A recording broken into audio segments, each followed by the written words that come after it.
everyone. Good morning, good afternoon, and good evening.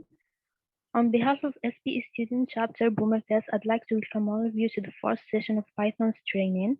My name is Yamina and I'll be moderating today's session. Today's session is going to be delivered by Mr. Vyas, whom is covering petroleum and data analytics project. Mr. Vyas is a master's in petroleum engineering graduating this year from IIT ISM Dhamba. Currently working as a machine learning and data analytics consultant at Dialytics, and the CEO of Petroleum from scratch with over of 1.5 year of experience with oil and gas applications problem solving using Python.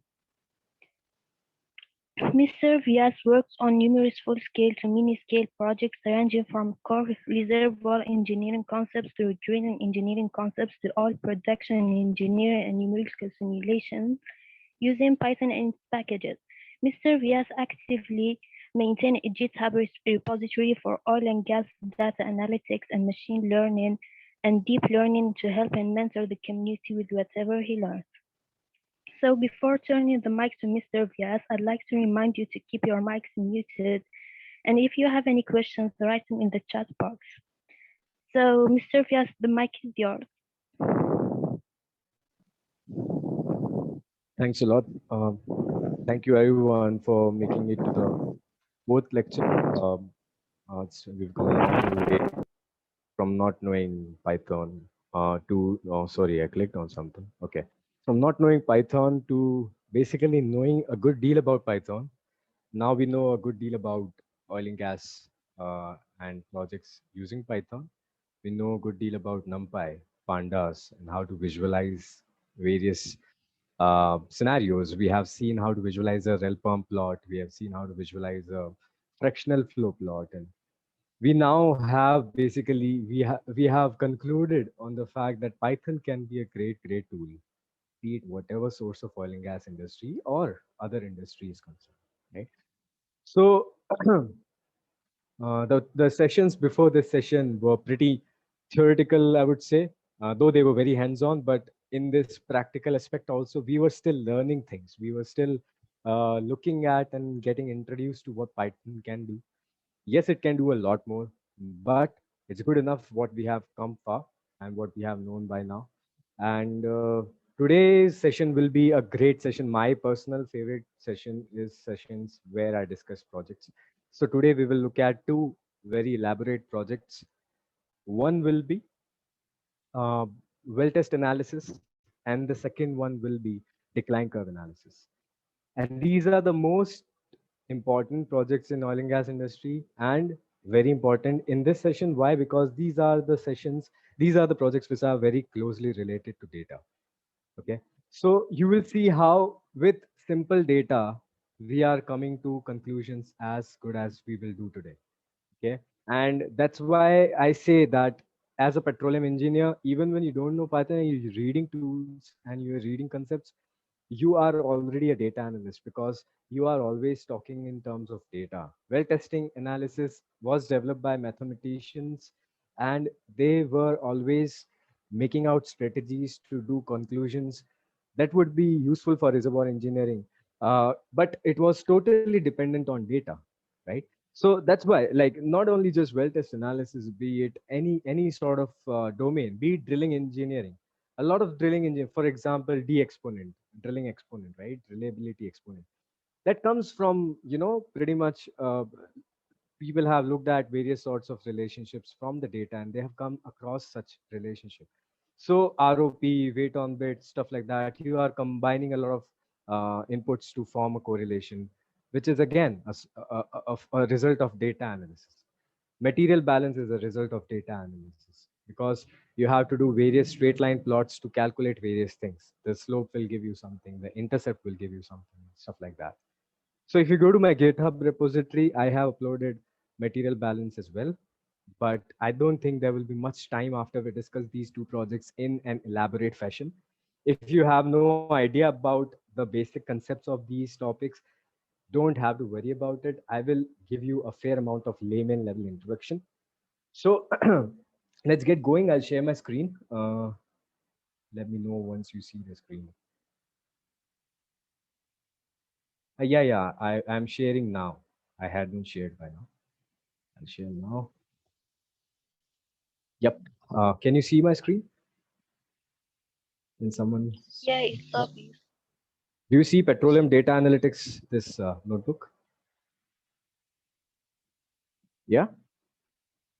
Can someone say yes or no? How to check in chat? Okay, perfect. It's visible then. Let's get started. So, like I said, the first project will be to summarize what this project does. It calculates reservoir permeability using data. And that's the summary of what well test analysis is. For people who know more about it, definitely a lot of more things can be done using this data. But my focus today is to just tell you what we start with and how long we can come towards a very different conclusion. Given that we just have data, we just have pressure and time data in well test analysis, and we will be calculating permeability of the reservoir. Just imagine. So that's one project that we'll be talking about. It will be a long, basically half of the session will be about that, and then we will be talking about how decline curve analysis can be used to forecast oil rates and do reserve calculations, stuff like that, right? So let's start with well test analysis. Okay. Yeah. So in this, the techniques that we will be using will be very much what we have seen by now. We have seen umpire, we have seen plotting, we have seen domain concepts. I'll just give you an introduction. I hope a lot of you know about reservoir engineering. So let's start talking about what well test analysis is. So basically, when you throw a pebble into a swimming pool or something like that, you see ripples forming, right? So once you initiate a disturbance in the static pool, the disturbances generate in the form of ripples and they start traveling away and away from that point of impact, right? So compare the same situation in terms of reservoir engineering. The pebble where it strikes is your well. Okay. Your well is the disturbance that you have created in a static reservoir. Your reservoir was a fully pressurized uh, container of fluid before, and now what you have done is you have probed and you have just put a hole into it and you have put a well into it. Now all of a sudden that disturbance, it will travel further and farther from the well into the reservoir, deeper and deeper. It will create vacuum like pressure vacancies inside the reservoir. What will happen is, right, once you drill the well and you start producing oil from one pore will be produced to the well. The pore next to that pore will throw the oil to the pore which was emptied just now, and then the cycle keeps on going. So basically, one pore fills the other pore next to it, right?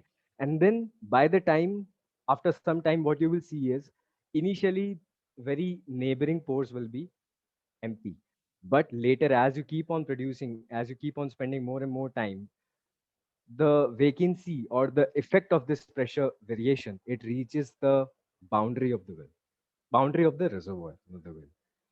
So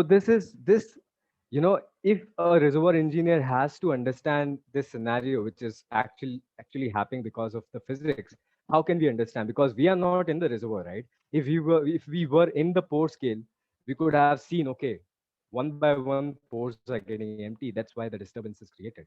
But that's not happening. We cannot sit in the reservoir. We have to look at the reservoir in some form of data. So what we do rather is we dip a pressure gauge in the wellbore, and then what we see is we see the pressure recordings with respect to time. Okay. And then once we record pressure with respect to time in a well test, then all we have to do is what I'm telling you today, and the final product will be the permeability of the reservoir. So basically, the pressure gauge recordings will be giving you how permeable the reservoir is. Now, people, you can intuitively imagine that if your reservoir is very permeable, the pressure will fall off rapidly. If your reservoir is very tight, the pressure might not fall off rapidly.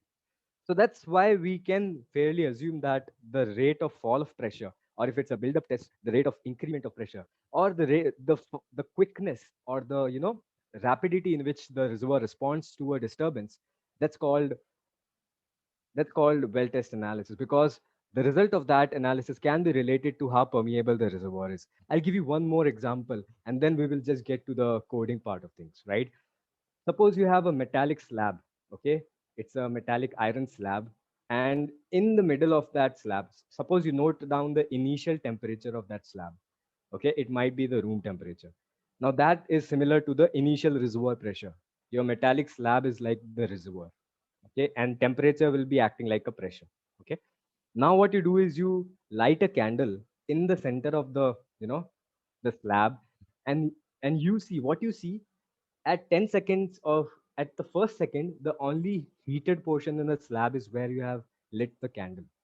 But slowly, if you touch the candle again after 10 seconds, the heat travels further. If you touch the candle again, the heat travels even further. And by the time, if you come and touch the candle 10 seconds or 10 minutes later, you see that the entire slab is now burnt. Now, again, the rate at which, or the increment of rate of increment of the temperature in the slab is proportional to the thermal conductivity of the slab, right? That's exactly what we call permeability in the reservoir in terms of pressure. So a slab, temperature, thermal conductivity, a reservoir, pressure, flow conductivity, which I would like to call permeability. Okay, so let's go. So this is the equation that basically, we have to keep in mind. So whatever pressure we are recording, this is the equation which by physics it says that this is the equation that pressure will follow with respect to time. If you plot pressure on a semi-log line, it will give a straight line. And if you find the straight line, the slope of that straight line will give you formation permeability. So let's go. So this is a data set that I have imported, and I found out, trust me, I found out this data set 3 to 5 days back on LinkedIn.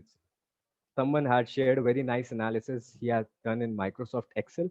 I took that data, and he has shared in open source. So you don't have to ask me for this data. If you run this code cell, you will directly get the access. Okay. So if the first thing that we do in well test data is you do a Cartesian plot. Okay. So the Cartesian plot, it won't give you much of an idea about the permeability or anything, but it will give you the information about what kind of data or testing it was. So it's because the pressure is falling with respect to time, it means that we have done a drawdown test. We have been producing oil to reduce the pressure. Okay, so that's the analysis. Now you cannot really find anything from this data. You cannot do any conclusions from it, but it is just giving you one information that it's a drawdown test. If it was not a drawdown test, your pressure would be increasing with time because build up. If you have shut in the well, of course your pressure will keep on building up, right? So that's the indication that a Cartesian plot will give. But that's not important in our analysis. Let's move forward. What you have to do is you have to hit the target spot, which is this equation. What this equation says is if your reservoir is flowing in a radial geometry, if the oil is flowing in a radial geometry towards your well bore, then if you plot it in a semi-log format, that is, if you take the log of time and put it on x-axis, and whatever pressure readings are there, if you take them normally and plot them on y-axis, if you plot them such way, uh, if everything is correct, your graph will be a straight line. And you can use this graph. The slope of this graph will give you the permeability. Okay, I'll tell you how. That's for later. But right now the target is to find that straight line. Now the difficulty is it's not that easy to find out this straight line because of course because once you drill a well, the near wellbore region is pretty skinny, pretty damaged. There is of course a transition period before the wellbore reaches the untouched part of the formation, the pressure transient or the pressure pulse. It reaches the untouched part of the formation, and that is the most representative zone that should be used to calculate permeability. So the major task in well test analysis is for us to find out the middle time region, or people call it as the infinite acting radial flow, IARF, because that's the most representative part of the reservoir, because no damage is there, nothing from the from the external world has touched that zone. It's totally belonging to the reservoir, and that should be used to calculate permeability. Because if you calculate the permeability for data from just the near wellbore region, you might calculate wrong things. There are complications like wellbore storage, because suppose what you have done is you have shut in the well before doing this test, and all of a sudden you open up and you note down the pressures. Now the initial pressures that you will record in the gauge will not be the actual representative pressures from the formation. Rather, they will be coming from the expansion of what oil was compressed in the wellbore itself. This phenomena is called wellbore storage. And your main goal as a reservoir engineer or a well test engineer is to demarcate or to find out the middle time region, right? And then once you find out the middle time region, you will be able to use the straight line. Okay. So the target is to find out that middle time region. I'll give you, so someone does not believe me, let's say. Someone says that, okay, I don't trust you. What if there is an ideal reservoir? There is no skin, there is no wellbore storage. What if I can find a straight line right at the word go? Let's do it. Let's trust that man and let's plot the semilog axis. Here's the semilog. Can you make out anything from this? Someone would say that, okay, this is my straight line. Someone this section is my straight line from first, like in the first block. Someone would say this is my straight line. Some other person would say this is my straight line, and someone would say 10 to 100 hours is my straight line. Everyone may be correct in their own, because everyone can pick a chunk of this line and call it a straight line. Mathematically, it's correct. But is it reservoir engineeringly correct? No, it's not. So we have to find out a technique in order to find out that middle time region. And that's given by Bordet in his analysis. It's called the derivative log-log analysis, right? And that's our third part. Okay, so the flow chart goes something like this. First, we do a Cartesian plot, simple XY plotting. Okay, I hope I don't need to go over the code part, because all I have done is I have taken. So I'll just print this data frame for you guys.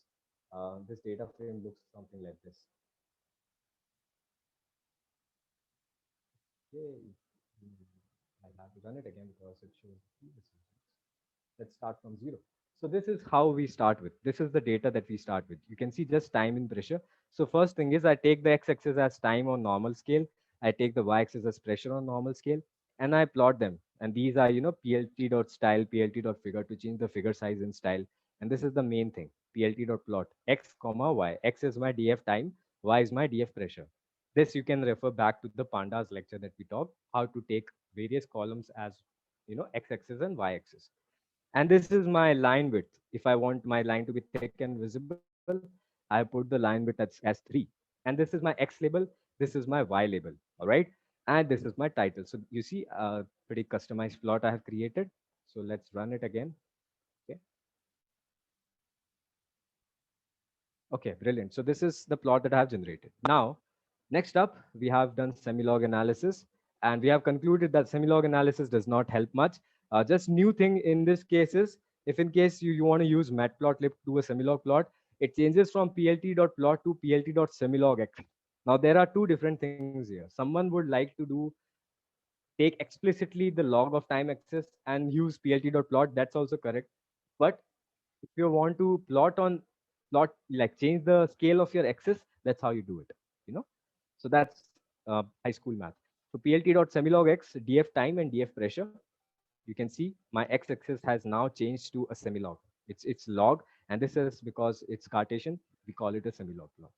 Okay. Now again, this is not giving us any idea, right? So we have to go forward and do the log-log plot, and that's the heart of well-test analysis. That will eventually give you the zone, the time domain, which you have to pick for the straight line. Suppose that will give me, okay, 10 to the power minus 2 to 10. That is 0.01 hours to 1 hour is my middle time region. Then I have to trust the Bordet analysis or the log-log analysis and do a semilog plot again in this section and use its slope to calculate permeability, because the slope is very important in this case. Okay, so let's go and do the log-log plot. Now in log-log plot, you have to calculate P dash, okay, and delta P. There are two things you have to calculate. Basically P dash, so if you see in this pressure, so initial pressure you have to know of the reservoir, and that I know from this data. When I took this data, the information was provided that the initial reservoir pressure was 2760 psi. Okay, then what I do, I create a separate column for delta P, which is Pi minus P at every time step. So I take 2760 minus 2743, 2760 minus 2737, 2760 minus 2730, and so on. So I will have a column called delta P. Next up, I will take the differential of this delta P. That gives me d of delta P, right? And I don't need the sign. I don't need negative, positive. All I need is the magnitude of that differential. Okay. And then I will take the differential of time. That gives me d of delta P by delta T if I divide them both. Then I will multiply time with this ratio. That gives me pressure derivative. Remember, guys, pressure derivative, the definition of derivative in well test analysis is del P by del of log T. And that it basically turns out to be T del P by del T. So that's what we have to calculate. Simple math we are doing in Python, no rocket science. Okay. And once you look at it, you will get the idea yourself.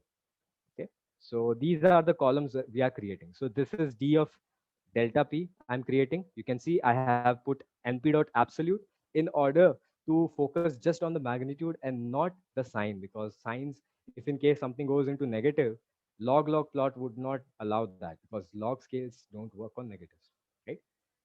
So NP dot absolute is important in this case. So first we have delta P, then I have created, you can see NP dot diff can be used to calculate the delta of something. When I say delta, it's the forward difference in mathematics. Y2 minus Y1. Okay. Subsequent value minus the prior value. Okay. To do that in Python, you can use np.diff, right? And then again, I have taken np.absolute and I have stored it in this column, d of delta P. Similarly, I've created delta T. Now, since my definition of pressure derivative is T dP by dt, I mean T of del P by del T, that's exactly what I have calculated. You can see df time means t, df del p means d of del p means d of del p, and again divided by. So this is normal derivative. Once you multiply it with the time, that becomes the derivative for well test analysis. Because in well test analysis, derivative means d of p or d of del p by what? By log derivative with respect to log of time, right? So once you have run that, you just have to run the data frame again to check your calculations. So this is, P dash you have calculated. Next up, what you have to do is plot. You have to take log scale. Y-axis also has to be log. X-axis also has to be log. And then you have to plot on x-axis, you have to plot time. On y-axis, you have to plot two things. One is pressure derivative, which is P dash, and one is delta P, which is this thing, del P. Okay. And once you run it, the plot looks like this. Okay, let's run it again. You can see. Now this is how a typical, derivative plot looks like. And this is, if you have come this far and you have plotted successfully, if you have plotted this thing, you have basically done majority of the hard work in well testing.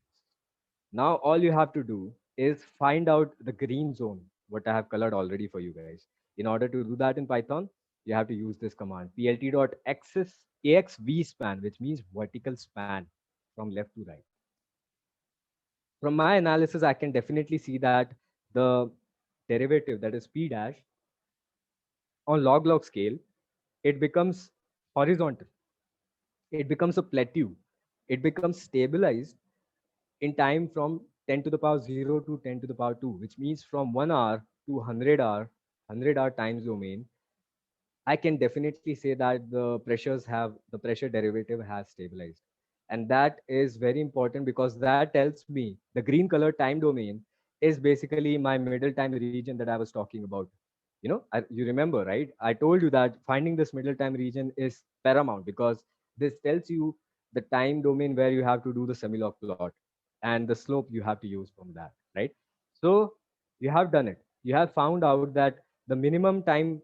So basically, what it tells the well test engineer is that go back to your pressure data, take or truncate the data from first hour to the 100th hour, take that much data and do the semilog plot again and fit a straight line in that semilog plot. Find out the slope of that plot and give me that slope. Okay. And I will take it from there. Okay, perfect. As a reservoir engineer, I know that T minimum for infinite acting radial flow here is 1 hour because it's 10 to the power 0. T max is 50 hours. I'm not taking 100 hours because I see fluctuations down there. All I need is a chunk of this data. I don't need the entire data, because if it's a straight line, it will be straight line forever in this domain. So I'm just taking half of this, in the center. So 1 hour to 50 hours, right? Now I will take or truncate, I have truncated the data, like I said, from T minimum to T maximum. Okay. So I have truncated the data, and then I have done the semilog plot. Remember, guys, the initial semilog plot was looking like this. Okay. And now what you are going to see is a decision made semilog plot. Okay. This next semilog plot, we have information now. So we already know. Previously, there were 5 people fighting amongst each other, that someone said, this is my time domain. Someone said this, someone said this. And now we already know that this is the time domain, which looks exactly, it looks like. Actually, I would definitely go for this, because for me, this is the longest straight line ever.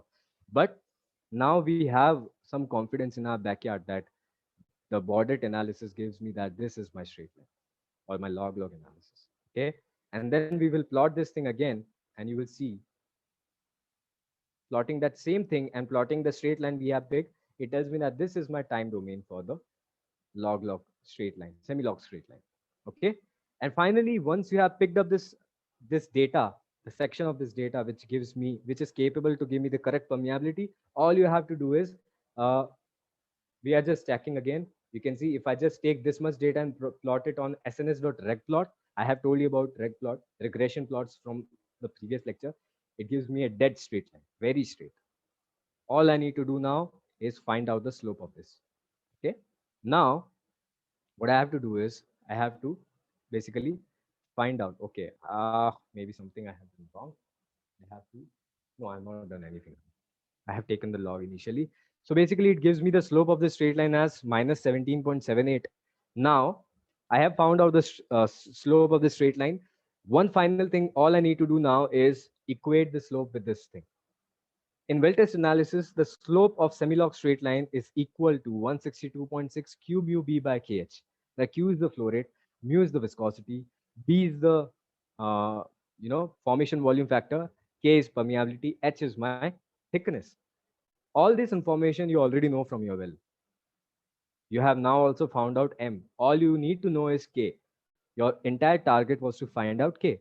So once you do the calculation, you can see I have calculated my formation permeability to be 47.99 millidarcies, or maybe 50 millidarcies. How cool is that? What we started with, just this pressure versus time data. Okay. What we used, our reservoir engineering knowledge. What we found out, we have found out permeability, right? So that's how brilliant it is. You can use data, your domain knowledge, your data analysis knowledge to reach to conclusions.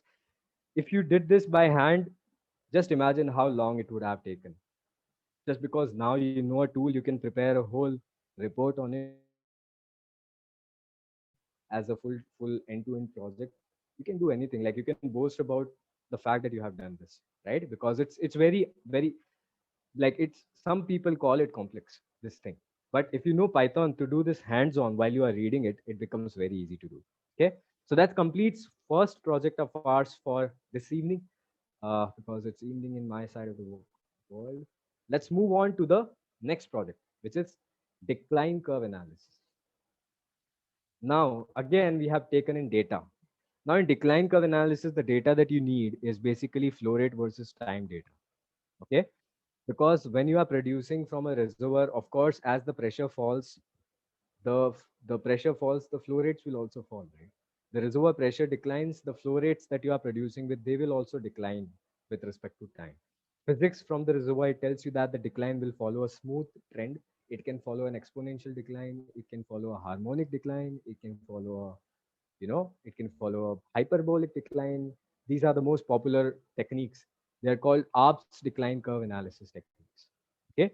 These are the models that we will do. So what we will do in this project is, we will take the flow rate time data, and we will fit our predefined models given by ARPS using SciPy Python library, SciPy optimization package. And we will get, again, we can use this to forecast oil rates into the future. We can do reserve analysis. If you know trapezoidal rule to calculate area under the curve. You can do basically a lot of this thing. Okay, so I'll take you a smooth ride through this project. It's pretty self-explanatory, by the way. So this is date. This is coming from an actual data from a Norwegian field. So you can see it's a gas well. So we have a rate time data. All you have, if you want to plot it. You can see it looks, pretty noisy, but it's not a great noise. If you see, you know, noise can be huge, but it's pretty good data. So this is the first hand plot. Okay, but you cannot really do a decline curve if your x-axis is in date format. So first, using Python, you have to convert it into actual days. You cannot work with date times. You have to convert it into days. Okay, suppose my first date was, let's say my first date is 2004, April 1st, 2004. And my next data is 2004 May 1st. So this becomes 30 days, right? And that's how, and the first and the third row, the difference between them becomes 60 days and stuff like that. So I have to form a continuous variable from my date index. So that's what I have created a function for that. This is a scatter plot if someone wants to do that. So you have to create first a function, or you can do it without a function also, but I like creating functions. So this function, what this does is pass a time series data frame into it, and it will return a days column. Remember guys, this is a doc string. When you provide three quote marks at the top and bottom and put a string in between it, it becomes a documentation for a function for when you want to use it in the future. It becomes a reference that you can use, right? So what you have to do is you have to pass a time series data frame to it, and it will return a days column. That's what we need. So how it does it is, it basically takes a difference from the initial date and whatever date we are. So we have done it using a for loop. Okay, we are going through each date one by one. We are keeping the first date strong right there, and we are taking the difference of that date between the first date and that date, and that I am appending into a list which is called days. And finally, I'm returning this list of days. Okay, and once I put this DCA data frame into this function that I have created, you can see I have this days column ready. You can see that 0, 30, 62. Now I have a continuous variable. Okay, now my x-axis is more understandable. It becomes days now. 0 days, 200 days, 400 days, 600 days. You can see now. All I have to do now is pick up a model, let's say hyperbolic model, and use optimization least squares fitting, and do that in Python to find out the best fit to this model. And finally, that best fit I can use to do the future forecast as well. All right. So the library that you need to use for this is scipy.optimize import curve fitting. Okay, this curve fitting gives you, what this curve fitting does is, for suppose my equation that I need to fit in this is ax plus bx square, right? Ax plus bx square. Now or let's say at plus bt square. This is the equation that I want to fit. Now I can only fit this equation if I know a and b. So what this curve fitting does is, it takes actual data, it takes the structure of the equation, and it goes through various random. So it will initialize a with 0 or 1 and b with any random number. And then it will find out the difference between the model predictions and the actual data predictions. If the error is huge, it will improve the value of a and b. It will keep on improving till the error between the actual data and the model predictions becomes minimal. And that's also the hidden truth behind a popular machine learning algorithm called linear regression or neural networks. This optimization happens in the chunks in various machine learning and deep learning algorithms. So this is why this topic becomes very important. This project it gives you an understanding of how optimization happens. What do you mean by optimization? Optimization is a way to find out the best parameters in an equation or an expression using gradient descent or any other algorithm. Basically, we have read the art of finding the maxima and minima back in school days. So what we do in that, suppose we have a parabola, we want to find out the x corresponding to the minimum y, and the way we would do that is by calculating the derivatives and stuff like that. Now what if you have a mountain, or you are standing in a very topsy-turvy kind of surface, and you want to reach the minima of that surface? So that's exactly what optimization is. Optimization is the way to iteratively reach to the minima. And the minima would mean the magnitude of the minima is the error, right? So we want to reach out to the minima of the error and find out wherever the error is minimum, what is the value of the constants or the coefficients of the equation. And once we find out those coefficients, we say that we have found the best model for fitting to the actual data. Okay, so with that theory, this is my hyperbolic model that I want to fit, Q hyperbolic. Everyone knows that hyperbolic equation is Qi, which is initial flow rate, upon 1 plus B dit whole to the power 1 by B. Okay. Now, when we were doing this in like college, or when we are writing a answer in your examination, at that time you need to worry about what this B is and D is. But for a computer, B and D are just two different coefficients or constants that it has to find using least square optimization. Okay. So how we do that is we provide the actual data, we normalize it just so that, you know, the convergence becomes quicker. Okay. Now we use this curve fit function that we have imported in from SciPy. This is the curve fit. In this curve fit, we provide three informations. First information is the kind of model you want to fit. So this is the function that we have. So we always have to create the function for the model that you want to fit. If it was exponential decline, you would have to create the function for exponential and then pass that function in this. Okay. And then you provide the data that you want to fit into that function. So Tn and Qn, basically the normalized versions of the time and flow rate, are the two things that I'm passing. And once I put that, this function calculates in itself the best representative values of the parameters b and di, and it will return it to the parameters variable. Okay, there are three coefficients, by the way. First is qi, then there is b, and then there is d. All right. So these are the three parameters that we have calculated in this fashion using SciPy curve fit. And once we have calculated this, all we have to do is denormalize the time and flow rate again, and again use these parameters to finally calculate what we call as Q hyperbolic fit. Okay, because this is the fitted data, not the actual data. But this fitting has been done by looking at the actual data. Finally, once we have returned it, we store it into this Q fit variable. And finally, we plot both of these things together.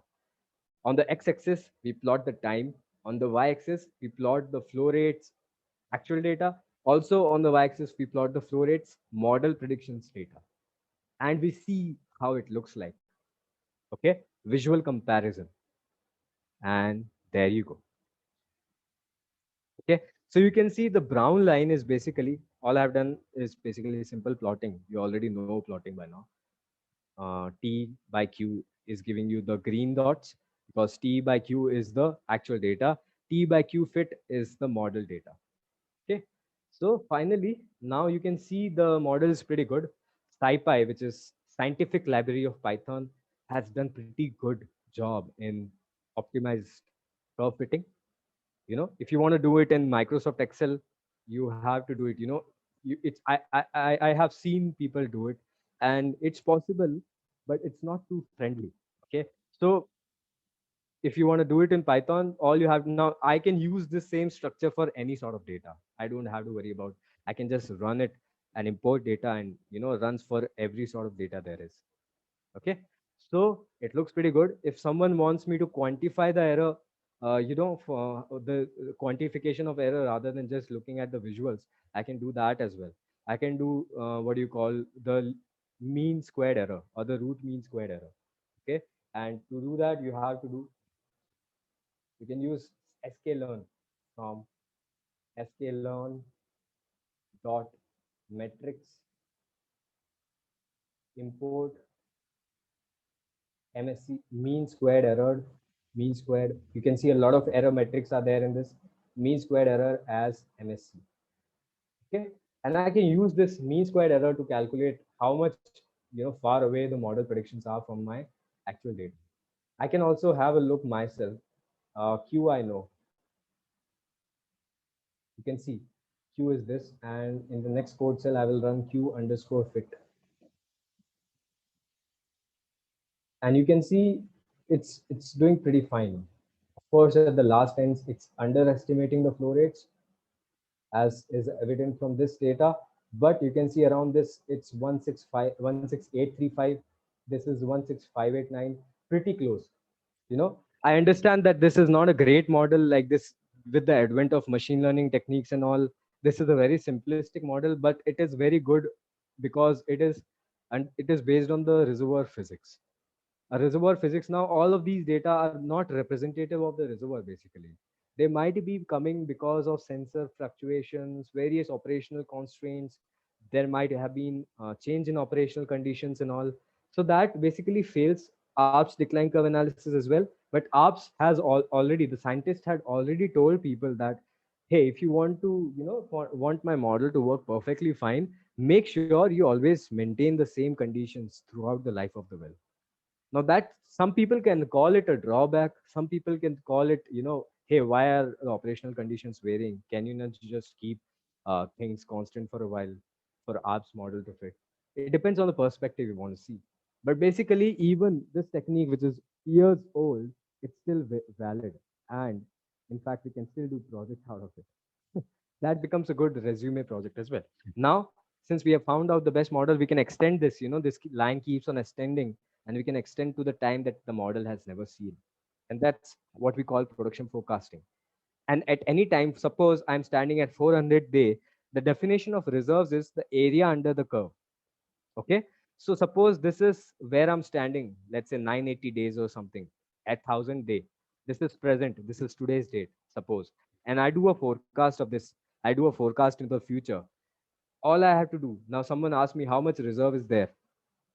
The definition of reserve is the amount of oil left in the reservoir from the given date forward.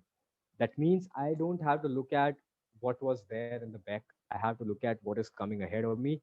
All I have to do is I have to do a forecast, and then I have to do a area under the curve using numerical techniques. Again, you cannot do analytical techniques in Python.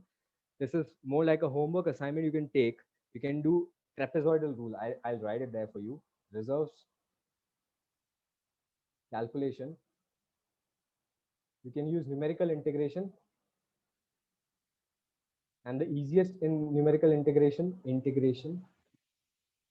the easiest technique is trapezoidal rule. Okay, so you can try doing that. You can also try, if you are starting your project at this, how much oil were we looking at that made the project viable. Okay, you can do various such things as they keep on coming to your mind. All you have to do is Google it up, see how numerical integration is done in Python, and do a lot of things. So that ends basically the decline curve analysis project as well. Now I will give you a slight heads up about what's coming ahead.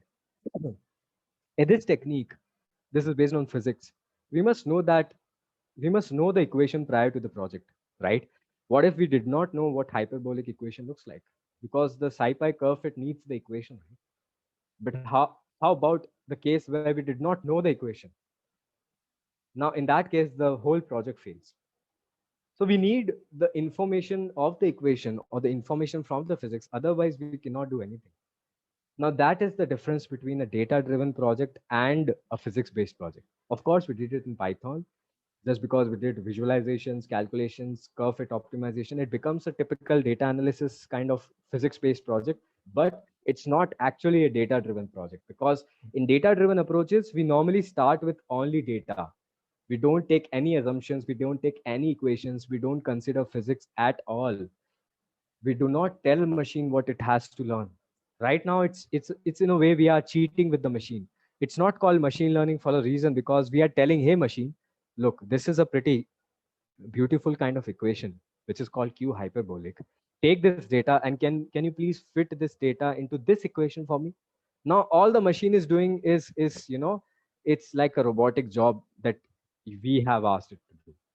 It's not doing learning on its own behalf. Now this is where we totally differentiate between these kind of tasks and machine learning.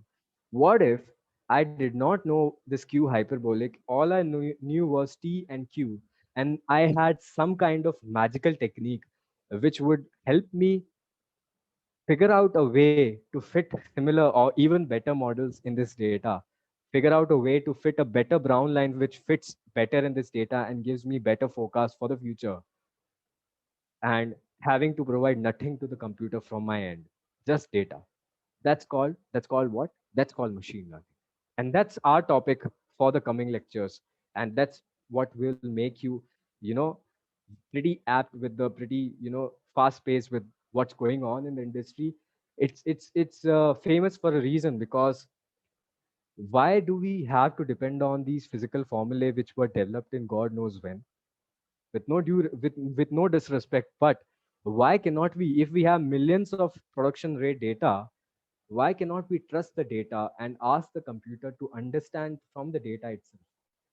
Because we have made such huge capable computers, we have such huge computational techniques, that we can now trust the computers more than we can trust the equations coming from 100 years back.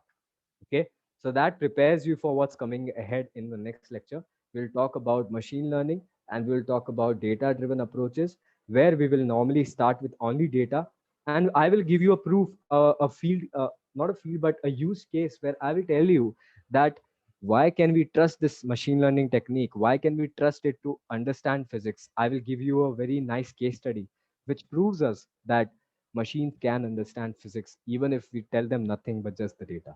All right. So that basically ends today's session on these two projects. We can have a good discussion because we have time left. We can have discussions and not like take doubts.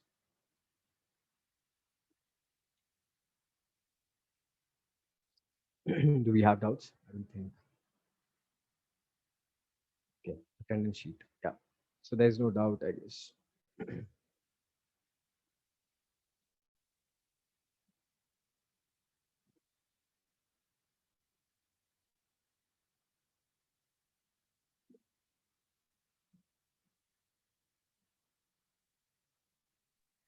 You finished, Mr. TF? Yes.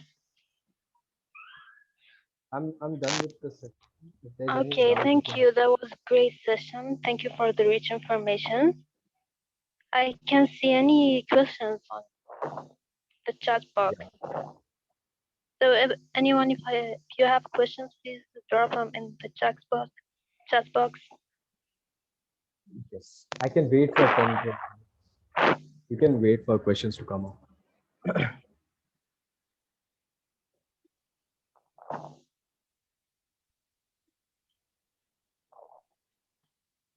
A lot of projects, even beyond this, they are there in my GitHub repository. So the link you already know. You can look at oil and gas data analysis repository I have shared. So, Do you have any questions?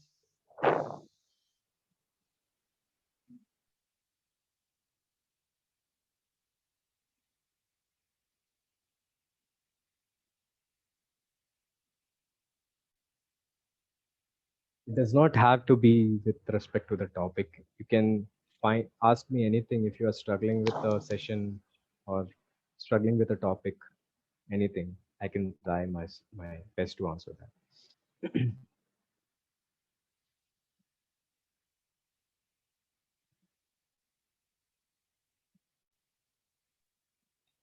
I guess there are no questions, Mr. TF. Oh, I have. I will read the question. I found the question. If you want to add on the type curve matching in well-test module about its derivative curve you showed, what do you think? How should we model that in Python? Yeah, great question, Yatin sir. So that we can do in Python. Basically, I was doing that yesterday itself, I guess. I was trying to do Gringarten type curves in Python. So the simplest way to do that would be to suppose we have various the variant in that case is in on the x-axis we have dimensionless TD by CD, right? And on y-axis we have a dimensionless pressure. And the variant in that is basically the value of CD e to the power 2s, and that we can create a list or a numpy array of various values of this variant, and we can loop over all these variants because we already know the equation. Suppose we take this simple example of a family of curves, it takes me back to the family of curves of circles, for example. X squared plus y squared equals to r squared, right? Now, depending on the various values of radius, the family of circles will have different plots. Now, what if I want to do this plot on the same Cartesian canvas? What I would do in that case is I would take my R and I would create a list of this R, and I would take, I will loop on this R and pass in the equation of circle over various radius. I will calculate X and Y for all these circles and plot them. In that way, in every iteration of a loop, I am creating a plot of a circle. And suppose I have 10 values of radius, I have 10 plots of circles. And that gives me a family of circles on a single plot. And that is very similar to how we do a type curve plotting, a family of type curves in Python. So we can do that as well. But because we have also have to, if suppose the number of type curves goes beyond 20, 30, so in that case, I would recommend doing the same for loop kind of thing, but doing it in Plotly Express that I talked about in the last lecture. So that becomes what? Yeah. So that's about type curves. Thank you. Thank you so much, Mr. Vyas. I think that's it for today's session. All right. It has been a really rich session. So I think for the next session, and we will back. So everyone, you should check your canvas, and the quiz will be you will be informed when the quiz is posted. Thank you, Mr. Vyas, and goodbye, everyone. Thanks a lot. Good day. Good day, everyone.